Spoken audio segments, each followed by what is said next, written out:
Cuenta atrás para que el anteproyecto de presupuestos llegue a la Cámara Foral. Continúan y se intensifican las negociaciones entre los grupos, donde las mayores discrepancias siguen estando en materia fiscal. Paralelamente, se ha debatido y se ha hablado mucho estos días en torno a la Ley de Policías de Navarra. Navarra Suma y EH Bildu piden al Ejecutivo Foral más voluntad política para llevar a cabo la Ley de Policías. Llevan 3 años llevándolos en palabras vacías, llevan 3 años mareándolos, engañándolos, hasta que ya la policía, pues yo creo que ya no puede más, es algo evidente. Creemos que es urgente una resolución y dar una solución al problema, porque evidentemente la situación no puede enconarse ni deteriorarse más. El PSN se defiende de las críticas y resalta la nueva OPE de policías forales, el aumento de sueldos en la plantilla o la jubilación anticipada. El conjunto, la mayoría de la policía foral valora todas estas medidas que se han ido consiguiendo durante esta legislatura. Si valoraran al Gobierno, le aplaudirían al Gobierno. Y lo que estamos viendo es que no les aplauden, les pitan. El BABAI solicita volver a sentarse y rebajar la tensión del debate. Valorar nuevamente cuál es la situación e intentar buscar una solución sin que haya que llegar a situaciones extremas. Mientras Podemos, Izquierda, Esquerra apelan directamente al Ejecutivo. Que desarrolle, evidentemente, esta ley con todas las cuestiones que se plantean a nivel sindical. Es que escuche, que es quien tiene la responsabilidad de abordar un problema que se ha ido generando a lo largo de los años. Un debate que vuelve a estar en primer plano tras la concentración de unos 200 agentes de policía foral hace unos días frente al Parlamento.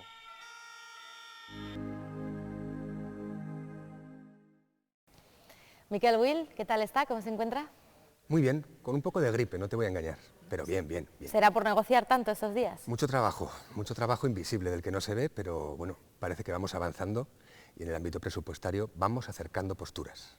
¿Hay acuerdo o no hay acuerdo ya entre los socios? ¿Hay acuerdo cerrado o no? Puede haber un acuerdo sobre la capacidad de gasto de cada departamento, pero la valoración política de lo que va a hacer cada departamento todavía la tenemos que hacer. Y en ese sentido se ha llegado a un reparto equilibrado entre las consejerías, pero el presupuesto interno, las acciones que tienen que desarrollar, todavía las estamos discutiendo. Para ese reparto interno entre los departamentos, entre las consejerías, ¿se ha decidido aumentar el techo de gasto? Se va a aumentar, no se sabe todavía en cuánto, pero se va a aumentar especialmente para ayudas a familias y empresas en relación al coste de la energía. ¿Cuál va a ser o cuál va a ser la impronta de Podemos en estos presupuestos? Bueno, la impronta de Podemos va a estar en su misma aprobación, porque creo que es fundamental aprobar unos presupuestos que crecen tanto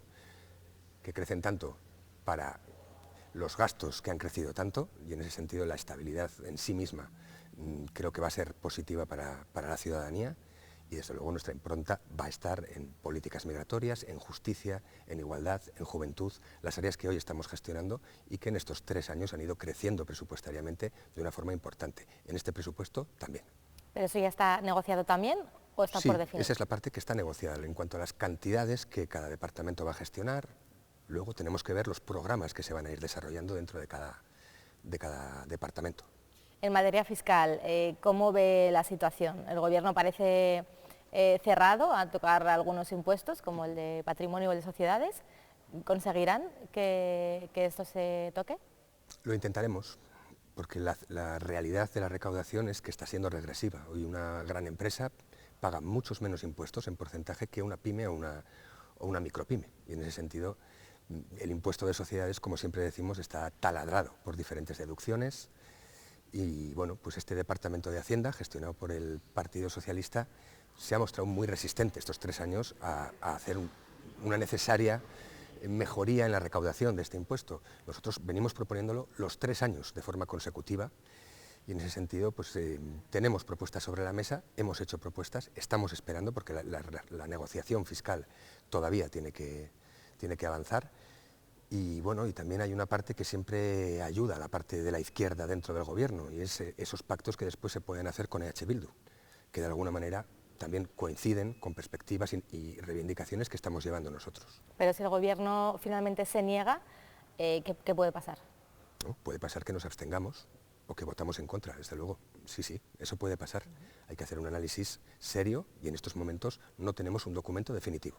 O sea que sí que hay algunos puntos sobre los que no quieren ceder, o no les gustaría tener que ceder, entiendo. Hemos hecho propuestas en positivo, planteamos una serie de deducciones para gente trabajadora y gente que no trabaja también, gente que no está haciendo la declaración de la renta y que en estos momentos el IPC les está achuchando una barbaridad con la cesta de la compra.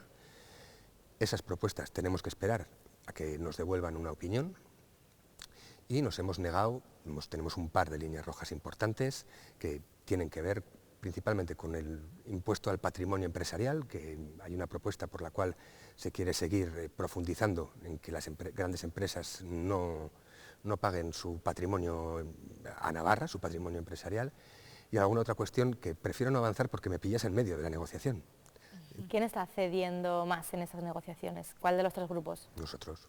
Nosotros tenemos 2 parlamentarios, estamos en un gobierno con 22 y nos está tocando ceder muchísimo, muchísimo.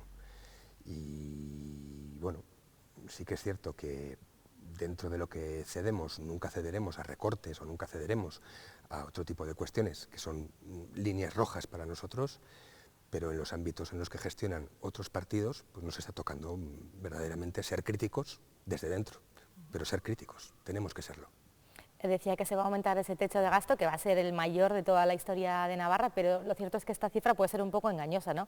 Es muy alto, pero porque los precios han subido mucho. Luego, ¿la capacidad real en qué se queda? En poco. Hay una serie de compromisos políticos, además, como elevar el sueldo de los trabajadores públicos. Yo creo que estamos hablando de 21 millones para este año y 61 para el que viene.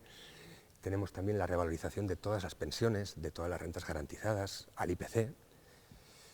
Tenemos compromisos adquiridos como la equiparación salarial de las trabajadoras del 0 a 3, que cuesta 4 millones, elevar las subvenciones de vivienda, que cuesta 5 millones, bueno, y todo eso se le suma el gasto en energía propia de la actividad de la administración. Pues el presupuesto ha crecido un 9% y el IPC ha crecido un 10%.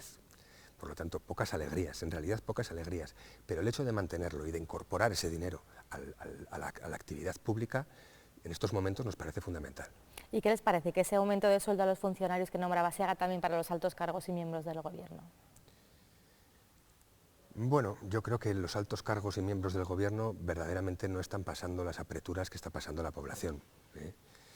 En ese sentido, nosotros siempre hemos dicho lo mismo. Nos interesa que, desde luego, las subidas salariales sean progresivas. No es así, el pacto en el Estado no es así. Y en ese sentido, pues nos toca, como tú bien has dicho, pues, criticarlo desde dentro. Le quería preguntar también si está ya cerrada ese acuerdo en torno a las rentas medias y bajas, esa deflactación de la tarifa del IRPF. No, estamos esperando la propuesta. Es una propuesta, yo creo que muy ambiciosa, va a ser más costosa incluso que una deflactación y va a ir dirigida a donde la cesta de la compra está afectando verdaderamente a la calidad de vida de las personas. Nosotros ponemos una pequeña pega y también estamos trabajando para mejorarlo, ¿no? Esta deducción llegaría a las rentas que van de 16.000 a 32.000. Pero hay una parte de la población que es muy grande, que es un 20%, que no hace declaración de la renta y que no ve nunca un duro de todas las deducciones que hacemos para la gente trabajadora y clases medias. Tenemos que pensar en eso, porque esa es la parte que se nos descohesiona siempre, es un escalón donde no llega el recurso público. Para las rentas de 18.000 hacia arriba, en esta legislatura se han hecho más o menos una media de 1.000 euros en deducciones para colaborar con su situación. Pero desde luego para las de 14.000 hacia abajo, pues lo único que queda abajo es esa red de seguridad que es la renta garantizada. Y yo creo que ese es el esfuerzo. El otro día reflexionaba también en una entrevista, siempre se deja la política, esta gente se la deja a la política, ¿no? La gente precaria. Pero lo cierto es que la pobreza seguramente aumente, ¿no? con lo que está pasando. Sí, y probablemente también disminuya o crezca el absentismo, el que la gente no vaya a votar. Una persona en precariedad no está muy preocupada de lo que discuto yo con Ursúe, discuto yo con el señor Esparza. Está más preocupada de su día a día. Y el día de las elecciones, pues si puede ir, votará, y si no puede, pues no irá. Visto, por lo tanto, lo que está pasando en algunos países muy cercanos como Italia, ¿creen que aquí, en Navarra y en España, serán capaces de frenar la ultraderecha? Nosotros solos no. Es la propia población la que tiene que intentar sobreponerse a esa burbuja mediática importante que tiene la ultraderecha en Europa, en España y en Navarra. Bueno, no diría yo que hay una burbuja de ultraderecha, como la podemos ver en otros lugares, pero sí que hay un marco comunicativo muy propicio, muy conservador y muy a la derecha, ¿no? Un marco en el que UPN se puede plantear decir que es un partido de centro-derecha, cuando sus políticas verdaderamente no son de centro en ningún aspecto, ni en el económico, ni en el de convivencia, y si en ese marco UPN es el centro-derecha, entonces, claro, ¿nosotros qué somos? ¿Extrema izquierda? No, nosotros no somos extrema izquierda, nosotros las propuestas que estamos pudiendo desarrollar son socialdemócratas. Y ahí siempre se me queda en medio, en ese marco, PSN y Geroabay, ¿no? ¿Qué son? ¿Son izquierdas, son derechas? Bueno, nosotros las políticas que desarrollan las consideramos socioliberales, es decir, sí que tienen un carácter social, pero muy centrado en la empresa, muchísimo. Y en ese sentido, cuando proponemos gestionar una empresa pública, de forma pública, pues siempre aparecen resistencias que nos llevan a que toda la inversión que podamos hacer pública pues acabe gestionada por empresas, ¿no? Bueno, nosotros, desde luego, creemos que nunca ha sido fácil para la izquierda en Navarra, pero también es verdad que el movimiento que ha habido dentro de las izquierdas en Navarra es muy importante para esta comunidad. Y luego me gustaría hablar de esa plataforma que se ha generado. La plataforma con la que se van a presentar a las próximas elecciones. ¿Qué esperan conseguir? Ya hemos conseguido unas cuantas cosas. Yo creo que se ha conseguido, primero, la unidad. Esta plataforma es la primera del Estado y creo que la única en estos momentos. Y es una plataforma que nace con sello navarro. Y eso es importante, a pesar de que está Podemos, que tiene responsabilidades estatales, es una reflexión conjunta a la que llega la izquierda más ecologista o más feminista después del resultado de las elecciones anteriores en Navarra. O sea que es una reflexión autóctona, por decirlo así, en la necesidad de presentarnos unidos y con 4, 5, 6, 7 ideas clave que la ciudadanía vea como apuestas de comunidad. De momento por parte de Podemos hemos conocido que hay una candidata a las primarias. Ya dijo usted que no competiría, ¿no?, con Begoña Alfaro, pero ¿no se espera que haya más candidatos o candidatas? Eso no se sabe. Mientras estén abiertos, que ahora creo que todavía siguen abiertas las posibilidades de que las personas se inscriban para ser candidatas, yo no lo sé. Lo que sí tengo claro es que yo ya no me voy a presentar. ¿No se va a presentar? Sí. Han sido 8 años muy duros para mi formación. En ese sentido lo he hecho lo mejor que he podido. Y creo que una persona como Begoña Alfaro, que va a venir fuerte, que va a venir con la misma alegría que tenía yo en 2015 y con una unidad detrás muy importante, creo que lo que me toca en todo caso es respaldarla. Y en ese sentido es lo que llevo haciendo desde que se puso a trabajar por esa unidad de izquierdas en Navarra. ¿Le han desgastado mucho estos últimos años, quizás esas cesiones de las que hablaba, que han tenido que hacer en los diferentes gobiernos? ¿Me lo preguntas? Sí. Personalmente sí. Sí, reconozco que llego aquí y necesito irme para salir de la política institucional y retomar fuerzas, ¿no? No me he alejado nunca de la calle, pero sí que es cierto que la política institucional te absorbe, estás constantemente pensando en ella. Hemos pasado 4 años con pandemia, con el tema de la guerra de Ucrania, el IPC, los incendios, y quieras que no, todo eso ha estado en mi cabeza día y noche, ¿no? Entonces, un momentico de parar y de decir, oye, vamos a pensar un poco en nosotros mismos y en ver cómo reorganizo mi vida de nuevo, me parece en estos momentos necesario. ¿Y políticamente cree que estos años le han pasado factura, para bien o para mal a Podemos, aquí en Navarra? ¿Formar parte de estos gobiernos? ¿Formar parte de los gobiernos? Yo no sé. Con las cesiones que han tenido que hacer, me refiero. Supongo que habremos perdido una parte del electorado, si me apuras, más dogmática en el sentido de maximalista. Y eso, pues por estar en un gobierno, lo pierdes, lo tienes que perder porque afrontas las contradicciones de la gestión como administrador y administrado. Es un rol bastante difícil y desgasta siempre gobernar.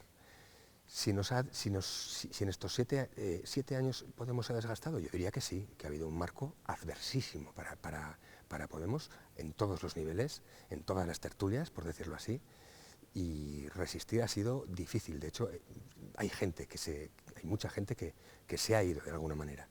Lo bonito ha sido recomponerlo. Ese es el proceso precioso que yo sí que creo que tenía que ser una persona nueva, como Begoña Alfaro, una persona que viene además del movimiento social, que viene de ser portavoz y abogada de la paz, y que ha conseguido recomponer y traer gente y personas capaces de negociar, que es al final a lo que venimos. Aquí venimos a negociar. Si a día de hoy, aunque usted ya no vaya a estar en la legislatura que viene, le dieran la oportunidad de reeditar el gobierno tal y como está ahora mismo, ¿lo haría? Tal y como está ahora mismo, con 2 parlamentarios, no. No, necesitamos más peso para poder incidir. Hemos conseguido unos objetivos básicos, blindar algunas políticas. Era un gobierno que venía solo con 20 apoyos, teniendo a Navarra Suma con otros 20. Bueno, pues sumar 2 a Geroa y PSN ha dado estabilidad, ha dado relato, que también es importante, y bueno, hasta ahí, porque nuestros objetivos son mucho más ambiciosos, son objetivos de transformación, que desde luego creo que nos hemos quedado bastante cortitos con los socios y con la fuerza que hemos tenido. Han tenido diferentes socios en una legislatura y en otra. Sí. No sé qué balance hace de cada gobierno, cuál ha sido mejor o peor. Esto te tengo que dar una opinión personal, porque he negociado los 2. El gobierno anterior era un gobierno que tenía 26 apoyos, 26 de 50. Por lo tanto, tenía que llegar a acuerdos a 26 constantemente. Era un gobierno que debatía mucho más y que ponía en el centro la problemática que fuera para tratarla de una forma conjunta, ¿no? Además, el gobierno anterior no fue un gobierno de coalición, fue un gobierno en el que Uxue Barkos decidió sus consejeros, consejeras, de diferentes ideologías, y de alguna manera todos respondían a los 26, ¿no? Eso nos permitió avanzar mucho, y además había fuerzas dentro del gobierno, como Euskal Herria Bildu, Izquierda Esquerra y Podemos, con mucha fuerza, que permitieron avanzar mucho en progresividad, en fiscalidad, en materia verde también. Bueno, en este otro gobierno, desde mi punto de vista, que es el futuro, ¿no? Como dicen los gobiernos de coalición, de coaliciones, pues tienen ese ruido interno, ¿sí? Y esa, a veces, incapacidad de pensar en conjunto sobre Navarra, sobre lo que le preocupa. A pesar de todo, he aprendido mucho, he aprendido mucho, pero ciertamente creo que la implicación del gobierno anterior en todos los aspectos era mayor.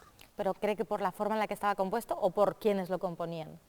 Creo que la forma es muy importante. En cualquier grupo, la estructura del grupo humano es muy importante. Si en ese primer gobierno respondíamos a la necesidad de que el cambio social, después de 40 años de UPN, tuviera éxito, y eso era lo que nos envolvía a todos, ¿no? Y a todas, en este gobierno pues nosotros hemos venido a conseguir mantener algunas políticas del anterior, a evitar que se nos vaya a la derecha, pero con un relato un poco más difuso en ese sentido, ¿no? En todo caso, la maravilla ha sido que 30 parlamentarios, 5 formaciones, un pentapartito, que tanto odia el señor Esparza, se haya puesto de acuerdo. Hemos dejado 30 a 20 durante 4 años al señor Esparza. Yo creo que eso para Navarra ha sido buenísimo, y también, aunque esto ya no lo tendría que decir, para ellos, porque tienen que aprender a estar en la oposición, no saben estar en la oposición, no soportan que les gobernemos. Más allá de la economía, que ahora mismo lo centra todo, hay otra preocupación en la ciudadanía, que es del Estado, la situación en la que se encuentra la sanidad. Si hablamos de la sanidad navarra, y quién piensa que realmente nos estamos cargando el sistema público de salud, ¿cree que esto es así o no? Yo creo que estamos en un momento muy difícil. De hecho, es una de las prioridades que tenemos para, antes de acabar la legislatura, seguir dándole empujones. Yo no sé cuánto tiempo llevamos con este problema estructural, son muchas legislaturas. La COVID ha afectado, evidentemente, pero lo cierto es que la financiación, el esfuerzo que hemos hecho desde esta casa al Departamento de Salud, pues es muy grande y debería tener resultados. Yo espero que los tenga inmediatamente. Ya te digo, quedan 4 meses de legislatura y creo que, por lo menos en listas de espera, se tendría que notar una mejoría. Y si no, cambiar el método, o reforzarlo, o con dobles llamadas, triples llamadas, etc. Y luego hay otro aspecto que, pues, cuando me decías, ¿no? El presupuesto está cerrado. Sí, bueno, están cerrados, pero tenemos desacuerdos también internos, ¿no? Dentro de los propios departamentos. El tema del contingente COVID, esas 350 personas que al final van a ir despidiéndose porque COVID ya no hay, ¿no? Y creo que planteaba la consejera que eran unas 200 personas que no se iban a renovar, pues para nosotros eran fundamentales para rearmar la atención primaria.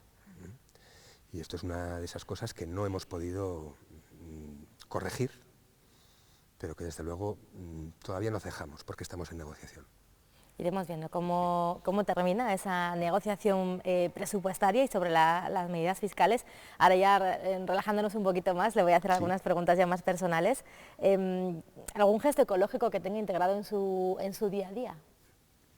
Bueno, no tengo coche y reciclo, y hay una cosa que hago que yo ya no sé si es útil o no, espero que sea inútil, que es en las latas de los cacharros de plástico estos que sujetan las latas, donde las metemos todos, yo los corto antes de tirarlos a la papelera.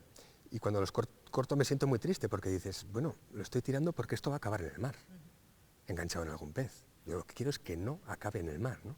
Bueno, esas cosillas. ¿Alguna receta estrella? Me sale bien la pizza casera. Sí. ¿Le gusta cocinar? Sí, me gusta, cuando tengo tiempo me gusta, sí. ¿Se considera feminista? Sí, es una pregunta muy complicada para hacerla tan fácil. Me considero feminista porque reconozco al machista que tengo dentro. ¿Un viaje pendiente? No he cruzado el charco y ahí me daría lo mismo irme para el norte que para el sur. No sé si tiene tatuajes, pero si se hiciera alguno, ¿qué pondría? ¿Un eslogan, un dibujo, una frase? No tengo tatuajes. Si me hiciera uno, me lo haría en un lugar en el que tú no lo podrías No conocer. lo sabríamos, ¿no? Y bueno, ya que me ha dicho que no va a repetir la legislatura que viene, no le podremos seguir haciendo preguntas. No sé si hay alguna pregunta que nos hemos dejado de hacerle a alguna de las periodistas y que le gustaría responder. Me habéis preguntado de todo. Bueno, no me habéis preguntado nunca qué me ha parecido la entrevista. ¿Qué le ha parecido la entrevista? Me ha gustado. Te agradezco mucho la oportunidad y también la oportunidad de poner en valor ese nuevo proyecto en el que Podemos se va a adherir, contigo, Zurekin, que yo creo que es la esperanza. Señor Will, gracias por estos minutos. Muchas gracias a vosotros.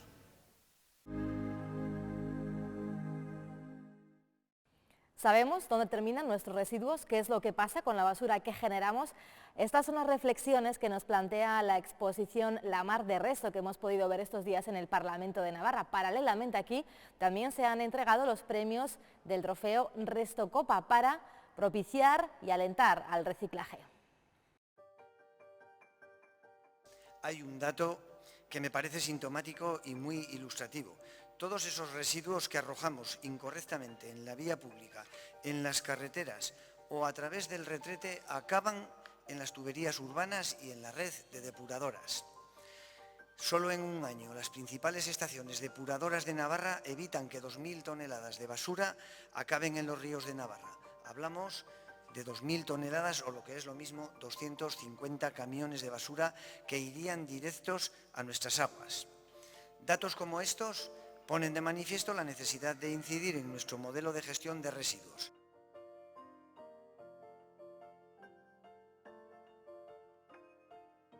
Tenemos la instalación del tiburón blanco a punto de comerse una bola de resto. Este tipo de basura llega al mar y por ende a los animales y las plantas que viven allí. Estos lo absorben y viven con ello. Los tiburones, dado que ingieren gran cantidad de alimento, sufren más problemas de contaminación. Al estar en la parte más alta de la cadena trófica, acumulan en su cuerpo los residuos de todo lo que han ingerido sus presas. Siempre decimos y escuchamos que el mejor residuo es el que no se produce, pero para ello tenemos que hacer un gran cambio en nuestro día a día, en nuestras costumbres diarias como ciudadanos y ciudadanas, en los parlamentos y en los medios de comunicación. Hablamos mucho del cambio climático y de la necesidad de ir a un modelo social y productivo sostenible que proteja nuestro medio ambiente. Eso exige, sin duda, leyes y normas, pero sobre todo nuevas actitudes y un esfuerzo diario de todos y todas.